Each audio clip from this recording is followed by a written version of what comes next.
ঈদুল আজহার আগে শেষ কর্মদিবস আজ। শুক্র ও শনিবার সাপ্তাহিক ছুটি হওয়ায় আজই ঢাকা ছাড়ছেন অনেকে।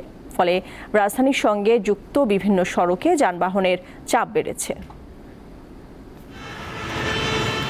গাজীপুরে ঢাকা টাঙ্গাইল ও ঢাকা ময়মনসিংহ মহাসড়কে ঘরমুখো মানুষের চাপ বাড়ছে। এবারের ঈদে দীর্ঘ ছুটি থাকায় আগেভাগে বাড়ি ফিরতে শুরু করেছেন অনেকে। যাত্রীদের অভিযোগ তাদের 2 থেকে 3 গুণ ভাড়া গুনতে হচ্ছে। বাড়িতে অনেক দূর যাইতে হবে, ঠাকুরগা। দেখি গাড়ির তো পরিস্থিতি ভালো নাই, গাড়ি ঘুরে পাওয়া যাচ্ছে না। 100 টাকার ভাড়া 400 টাকা চাইতেছে। তাদের দাবি যে আরো দেরি হলে আরো বেশি লাগবে। আমাদের যাওয়ার সমস্যা সাধারণ মানুষের। অনেকেই ব্যক্তিগত গাড়ি, মোটরসাইকেল ও খোলা ট্রাকে গন্তব্যে যাচ্ছেন। ঈদযাত্রা উপলক্ষে বৃহস্পতিবার সড়কের পরিস্থিতি পরিদর্শন করেন হাইওয়ে পুলিশ প্রধান শাহাবুদ্দিন খান। সকালে সাভারের বাইপাইল ও গাজীপুর চৌরাস্তা সহ বিভিন্ন স্থান ঘুরে দেখেন তিনি।